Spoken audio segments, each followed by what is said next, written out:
I got the horse right here. The name is Paul Revere, and here's a guy. Hello, racing fans, and welcome back to another edition of Handicappers Corner, brought to you by the Derby Bar and Grill. I'm Mike Heads, along with Drew Forster. We're going to go through the Sunday, July 26th races at Hastings. We do have 8 races on tap. Leg number 2 of the Champion Starter Series. Not only leg number 2, actually be leg number 4. There's 2 races boys, last time, and they split the race. 2 races this time. It splits again, and the girls run 2. Yep. This will be the last sprint of the series. The next one will be at a mile on the 16th, and then the final will be at a mile on the 16th. There's 2 more races. There's the 3rd leg, and then a final. Still for quite a bit of money for the $8,000 claimer starter for $8,000 or less in the last 2 seasons. Let's get to the Sunday opener. Race number 1 is a field of 6 maidens going 6.5 furlongs. I ended up on the 4-horse Jockey Style. I liked the horse last time. Yes, good pick last time at 11-1. Almost, and got guzzed even for second. First time Lasix ran a whole lot better. Shortens up to 6.5. Got put kind of in a long move, too. He kind of asked Jockey Style fairly early, so he figured to get a little weary, yeah. And as long as the quick turnaround doesn't hurt him, I think Jockey Style will be pretty tough. I just didn't want to take anyone out of the Holy Cheroot race, or, Holy Cheroot ran away and hid. And I mean, I just didn't want anyone out of that race. And I went Jockey Style over the 1, Peyton's Command, and the 5, Whaley's Boy. But I think Jockey Style, the horse should win today. Yeah, I don't have much to add. I got the same horses. Jockey Style, big effort last time. That kind of effort should probably do it today. Peyton's Command been knocking on the door. He's good at 4,000. He's back in for 4,000, and he's tough when he runs for 4. And Wiley's Boy was closing well in that last race. I got the same horses, 4, 1, and 5. On to the second, 3-year-olds and up, maiden, 12-5, going a mile and the 16th.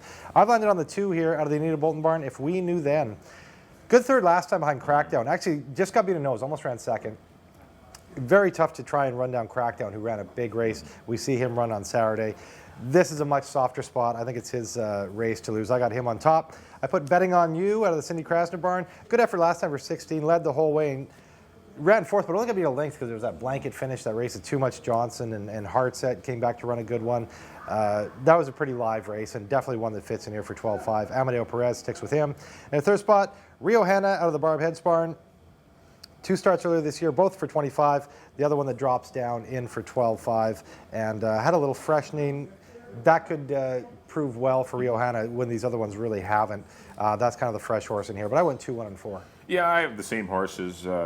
I don't love any one particular horse in here. If we knew then is live, and if the horse can run long, it's just not a big horse, and I don't know if the horse will run long. We're guessing as to whether this horse will like the extra quarter of a mile, but still definitely has the best resume going 6.5 furlongs. Yeah. The 1 horse, PS Betting on You, he's a big horse. I think he will be the one that will likely handle the distance, and he ran very game against Too Much Johnson, Heartset, and Solar Energy. He was battling right to the wire. And the lone filly in the race, Rio Hanna, I agree with her for 3rd. I wish she was in against the girls, but no filly races going long, so she's in against the boys. So, but she might get a favorable pace scenario with Southern Casanova in here stretching out with blinkers on. Got to be a 23, 46, or 47.5, you'd think, and that could play nicely into Rio Hanna's hands. So I went 2, 1, and 4. I grew through in race number 2. On to the 3rd race. This is the 1st division of the Champion Starter Series for the boys here. Colts and Geldings, field of 6 signed on, going 6.5 furlongs. I went with a 5-horse, Weinstock. A nice game win last time over Cowboy Commander in Game 7. Likely going to get another good trip from an outside post with Richard Hamill. I don't know. He did hook into the other winner of this series, London. That's the unfortunate part. Those 2 did run quite similar races, though. But I went Weinstock over London. London has an excellent resume as well. I can't believe how much speed this horse showed. Yeah, I know. This horse, that was cool to see him bounce out of the gate, set fast fractions, and then run away and hide. It was an impressive run. Antonio Reyes 3 rides. And I put the 2-horse Ganby. And this Pedro Alvarado could have rolled a couple in here, and he ends up on Ganby, so that's the reason I put him in for 3rd. I went 5, 1, and 2, but I think it's London or Wine. Yeah, I got the same top 2. More ground, but 5, 1, 2. I agree. I got Weinstock on top. A game win last time, and London too. But both, as you mentioned, very similar races. And those are your 2 tough horses in here. I put Proxy Man in the 3rd spot. I know Pedro Alvarado does elect to stick with Gamby, but that's because, as you mentioned, next time it's mile 16. We're going to start going longer, and he's going to be tougher going longer. But Proxy Man's ran 3 very good races in a row. set blistering fractions in his non-win of the year, going at 44 and change and hanging on for the win. Then he came back and he just walked out of the gate. I mean, I don't know what you get out of Proximate sometimes. He's a nice horse. Race should have been over, and he still ran on and almost caught Lookout to Buy. And then last time for 62.5, he just romped. So I didn't want to leave him out. I went 5, 1, and 3, but I agree with Mike. Weinstock and London seem to be the 2 live ones in there. On to the 4th, Fillies and Mares. The allowance. This is their starter race for the girls. For the Fillies and Mares. 6.5, of course. 7 of them signed on. I went to the winner of the last one, Farniente. I thought a very good race last time. Went to the lead. There doesn't seem to be an overabundance of speed in here. There's a couple that might go, maybe, Maurice Glory, but I think Farniente can do it again. I put CA Miss in the second. This is her, she went in the Star Series last time and ran a good third behind Farniente in closing intentions, and I got closing intentions in the 3rd spot. I think she can flip-flop and finish ahead of closing intentions. I went 4, 6, and 1. Yeah, I went to the 1-horse closing intentions. I like Richard Hamill rejoining this horse. Yep. I know Richard's ridden this filly very well in the past, and had an outside draw last time, moves inside. I think it's going to be a little bit better for her. I think she can turn the tables on Farniente. Didn't break well. I hope she breaks a little better. I'm a little concerned that she does not. That's the second time in a row getting she out of the hasn't gate, left there. And usually there's a reason for that. But closing intentions, I think, the best horse for me on paper is closing intentions. I'm going to go with her to win it. Put the 2 Habita in for second. Yep. Loses Richard big Hamill effort with the last 1 time, closing intentions, but did take the drop down to get eligible for the series and ran a very good race over Bubbly on Ice. And well, she was in a race of her own anyway. She won by a pile of lengths. But Habita is certainly one worth following, and I put the 4-horse. I agree. It's Farniente. Not getting double-digit odds this time, but still a horse worth following with Craig McPherson. I went 1, 2, and 4 in race number 4. On to the 5th race. Nowhere's a 2 lifetime, 4,000 claimers, going a mile on the 16th, and I'm going to go back to the 8-horse Renegade Cowboy. I thought he was taken out of his running style. It's not like Amadeo to put a horse on the lead either. He's usually quite conservative, but there is other speed in here, and I think Renegade Cowboy will be ridden a little less aggressively early. He was kind of committed, went out there with Oscar Award, or I think, it was Oscar Award, and on the sunny side, yeah. It was just too much for him. Yeah. He's a better horse when held back early and making a run. So I'm going to give Renegade Cowboy another shot. Put the 1 on the sunny side, who ran a big race, sitting in behind that fast duo last time. I put him in for second, and I put the 5-horse Uncle Clarence. Comes in off a nice win at the non-2, or nice third at the non-2 level. He too was right in the mix as well. I know they're all coming in the same race, but I thought Renegade Cowboy just took the worst of it and was kind of taken out of his running style because of his outside post. But with other speed signed on, with WW Wanderer hopefully staying in the race, Holy Sherwood on the stretch out, Stallman Pete's going to show some speed. I just think that Renegade Cowboy won't have to do the dirty work early, and he'll be held back and run more like he did when he won his maiden 2 starts back. I went 8, 1, and 5. I got the same horses. I put on the sunny side on top. I thought there was a huge effort last time. Gritty effort, just getting nosed by Oscar Ward. But if he runs that race back, I think he's going to be a handful. I put the 5 Uncle Clarence in the 2nd spot. Been knocking on the door. He broke his maiden, and then he's back with a big effort in that last one, closing ground to just get beat a length and a half by Oscar Warden on the sunny side. And Renegade Cowboy, your top pick. Never count out Gilker and Amadeo together. And he did burn my last time as a chalk, but I looked for him to redeem himself. I went 1, 5, and 8 in the 5th. On the 6th, claiming 4,000 Fillies and Mares, going 6.5 furlongs. I've gone to 8 of them. I've gone to the 2 outside horses. I got Forever Me on top. Out of the Tracy McNeil barn, I thought a really good effort last time behind Haida Gwaii. Actually, the 2 races she's ran this year were very good. First one got beat by Dream Baby, who was taking a big drop down. Then came back going long and just missed a Haida Gwaii. Now she's back in sprinting. I think generally she is a bit more of a sprinter, and I like the fact that Reyes sticks with her. I Dig That in the 2nd spot. Another one that dropped down in the non-3 category to get a win, 2 back. She was claimed, came back against the boys in a 62.5 against Proxy Man and Brother Chunky.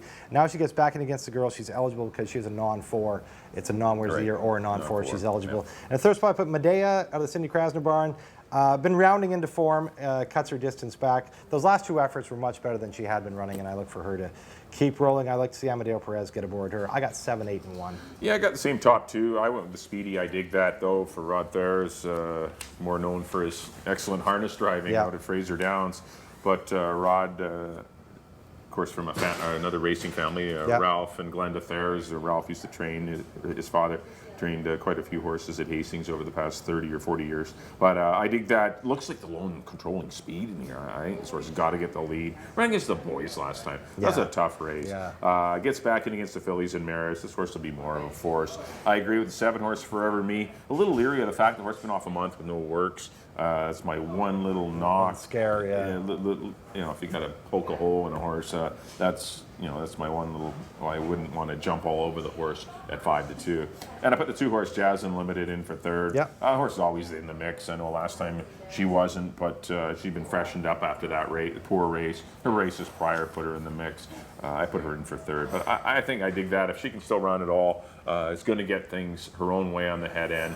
And anytime she usually gets a 2 or 3 length lead, she it's pretty tough. I went 8, 7, and 2 in the Sunday 6th. On to the 7th race, the second division of the Champion Starter Series for the Colts and Geldings. Got to field a 7 in this one, going 6.5 furlongs. Ended up on the 2 horse Lauren 500. Going to give him another shot.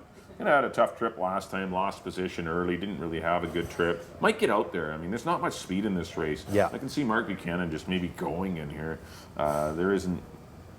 Other than perhaps the 7 horse Cowboy Commander, there really isn't much speed in this race. And Lauren 500's got to take advantage of that. He can't give away the lead like he did last time. Well, actually, the posts have dictated that for him not to get the lead. Whenever he draws inside, he's generally near the head end. So I'm going to give him another shot. Put the 6 horse Game 7. He rallied to get third in his first run off a bit of a layoff last time. He needs more pace presence in the race, but he'll come running late. And the 7 horse Cowboy Commander, I don't think he's as good as a lot of these horses, but he has the right running style and might get the lead. I mean, he ran his best race of his life last time. Yeah, that was a huge effort last time. He was battling with Weinstock, and he held second easily. And at a healthy 30-1. Yeah, gets Richard Hamill. Yeah. And I went 2, 6, 7. I'm going to give Lauren 500 and give the old boy another shot. Yeah, I'm going with Lauren 500 too.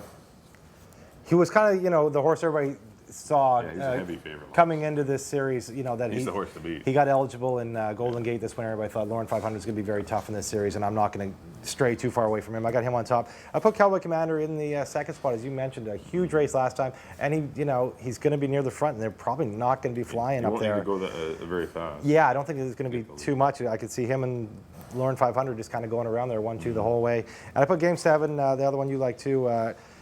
He's going to be closing, but into what? Yeah, that's the problem. He had a tough pace last 23-1 opening quarter last time, and it hurt him. And unfortunately, he might get a tough, soft opening quarter. He might get a soft opening quarter. Another one that lays close, an honorable mention to Teddy the Bear that's run some big races so far, and has been running by them, like galloping out in front of everybody. So maybe keep an eye on Teddy the Bear for a long shot in there. But I did go 2, 7, and 6 in the 7th. On the 8th, Fillies and Mares. Non-winners of 3 lifetime for 4,000, going 1 mile and a 16th. Field the 7 side on. I've gone to the outside Miss Rose Parade. Bluegrass Miss dropped down last time into this condition, which she fit very well. And Miss Rose Parade ran second to her, and she's just as consistent and honest as you get. 10 for 11 lifetime in the money. There's, just the 1/5. That was from Maiden 25 way back in last year. But just ultra consistent. Right. She's going to win this condition. I don't know if it's today, but she will win this condition one of these days. I'm picking her to do it today with Amadeo Perez aboard. I put the 3, the Tenant, in. Won last time at big odds of 35-1, but was dropping. Pat obviously had higher hopes for this filly and had been running her higher. She ran an allowance race against Meg Gury in Ambleside Park earlier on. Took the drop down to 16, ran another clunker against Fork and Command and Cheekbird. Took the drop way down to the bottom, and that did it, right? She won. So maybe this, down at this level, she's going to be much tough too. Yeah, winning and getting especially the girls. Yeah, no, you get the fillies, put a smile on their face. They'll run through the bridle for you. Exactly, they can really turn around and start running good. So I put the Tenant in the second spot, and Zanita Rose, another one that figures to be tough in here. Richard Hamill climbs aboard, another one that's always right there, a super honest mare. I went 7, 3, and 4. Yeah, I'm going to go back to one of my old friends, the 2 horse Lady at War. Was really taken out of the race last time by being wide the entire trip. Tried to get out there and get position. Got hung 3 wide first turn. I know the pace wasn't quick, but I mean, once again, it was Bluegrass Miss. She got beat 4 lengths for second. Had no luck with the trip at all. Yeah. I think with an inside draw, this horse will get a better trip and just might even be able to be in the pocket behind the Tenant. And if that horse is in the pocket behind the Tenant, I think she'll run by. This horse has run some big races going long. I know the horse won by 9 lengths last year in a non-2 4,000 and 145 and change. I know the horse can run. It's just she's a little inconsistent. If she shows up, yeah. It needs a trip, and you never know what you're going to get with Lady at War, but hopefully the good Lady at War shows up. I put the 7. I agree with Miss Rose Parade. Kind of a good runner-up effort. Had a nice trip in behind the speed, relaxed and saved ground, and moved out and got the runner-up spot. Might get overbet off of that race, so. And the 4 horse Anita Rose, I put her in for third. I did leave the 10 and out, but you made good good comments about the 10 and why this horse could be a factor. Maybe wanted to throw in your pick 4s. Yeah, that's right. Yeah. No, I went 2, 7, and 3. I don't love a horse when I'm playing Lady at War.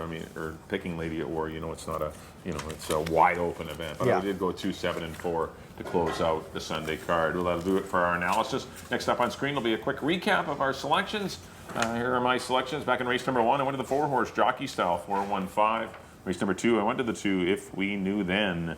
And I put the 1 Pia's Betting on You in for second. 214 for me in the second. In the third race, the 5 Weinstock over the 1 London. Should be a good little race between those two. Yeah. Both winners of leg 1 of the Champions Series. 512 for me in the third. Race number 4, I went to the 1 Closing Intentions. 124. Race number 5, I went to the 8 Renegade Cowboy. Going to give him another shot. 815. Race number 6, I went to another 8 horse.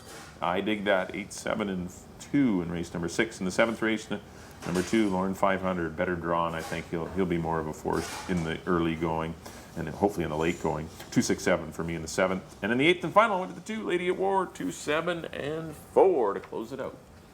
Up next will be mine. There we go. In the first, I agree with Mike. I went to the 4 Jockey Style over the 1 and the 5. In the second, I went to the 2 If We Knew Then over the 1 and the 4. In the third, I went to the 5 Weinstock over the 1 London and the 3 Proxy Man. In the fourth, I went to the 4 Far Niente over the 6 and the 1. In the 5th, I went to the 1 On the Sunny Side over the 5 and the 8. In the 6th, it's number 7 for me, Forever Me, over the 8 and the 1. In the 7th, I agree with Mike and the tough old boy, Lauren 500 over the 7 and the 6. And then I capped the 8th. I went to the 7 Miss Rose Parade over the 3 and the 4. Well, that'll do it for the Sunday, July 26th edition of Handicappers Corner. A quick reminder that next weekend we do have a little change. Weekend, we do have the Sunday, Monday, but we won't race Saturday. Yeah. We have Sunday, August the 2nd, and of course the big day, one of the biggest days of the year, BC Cup Day, on the Monday. Holiday Monday, August the 3rd. We'll have over $400,000 in purse money being given out, 6 stakes races, a $100,000 Redicop Classic, the $75,000 Pegasus Distaff. And a couple of $50,000 races for the 3-year-olds, a couple of $50,000 stakes races for the babies and the 2-year-olds. And so all in all, a great day. It should be a lot of fun. There's like 3 really big days on our card. There's Canada Day, there's BC Day, and there's Derby Day. Yeah. Definitely a day that you want to get out to the track. And to note, too, on the 2nd, on the Sunday, American Pharoah is supposed to be running in the Haskell in New Jersey.